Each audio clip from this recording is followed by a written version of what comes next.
বাংলাদেশের উন্নয়ন অভিযাত্রায় অব্যাহতভাবে সহযোগিতার আশ্বাস দিয়েছেন চীনের প্রেসিডেন্ট শি জিনপিং। বিকেলে বেইজিংয়ের গ্রেট হল অব দ্য পিপলে প্রধানমন্ত্রী শেখ হাসিনার সঙ্গে বৈঠকে এই আশ্বাস দেন তিনি। এর আগে সকালে চীনের প্রধানমন্ত্রী লি কিয়াংয়ের সঙ্গে দ্বিপক্ষীয় বৈঠকে অনুষ্ঠিত হয়। এই সফরে চীনের সাথে ৩টি নবায়ন সহ ২১টি সমঝোতা স্মারক ও ৭টি ঘোষণাপত্র সই হয়েছে।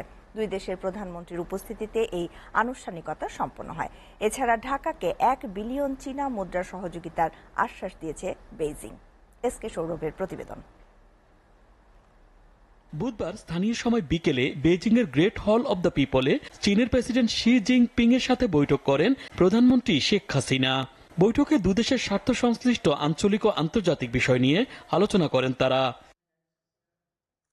সফরের তৃতীয় দিনে কৌশলগত অংশীদারিত্ব থেকে ব্যাপক কৌশলগত সহযোগিতামূলক অংশীদারিত্বে উন্নীত হতে ২১টি সমঝোতা স্মারক ও ৭টি ঘোষণাপত্র সই করে দুদেশ।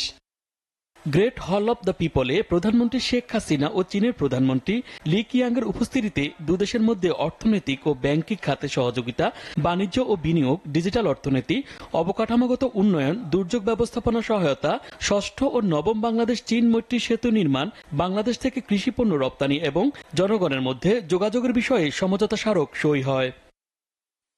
এর আগে দুদেশের প্রতিনিধিদের নিয়ে দ্বিপাক্ষিক বৈঠক করেন লি কিয়াং এবং শেখ হাসিনা। রোহিঙ্গা ইস্যু ছাড়াও দুদেশের মধ্যকার ব্যবসা বাণিজ্য, উন্নয়ন সহযোগিতার মতো বিষয়গুলো আলোচনায় প্রাধান্য পায়।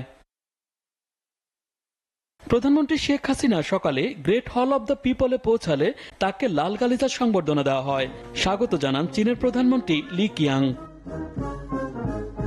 পরে একটি বিশেষভাবে সজ্জিত মঞ্চে যান বাংলাদেশের প্রধানমন্ত্রী।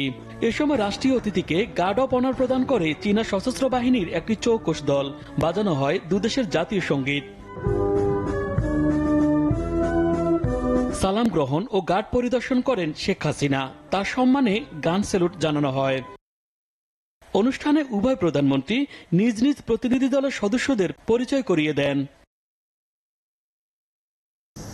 চীনের প্রধানমন্ত্রীর আমন্ত্রণে গেল ৮ জুলাই বিকেলে ৩ দিনের সফরে বেইজিং পৌঁছান প্রধানমন্ত্রী Sheikh Hasina. SK Sourav, SA TV, Dhaka.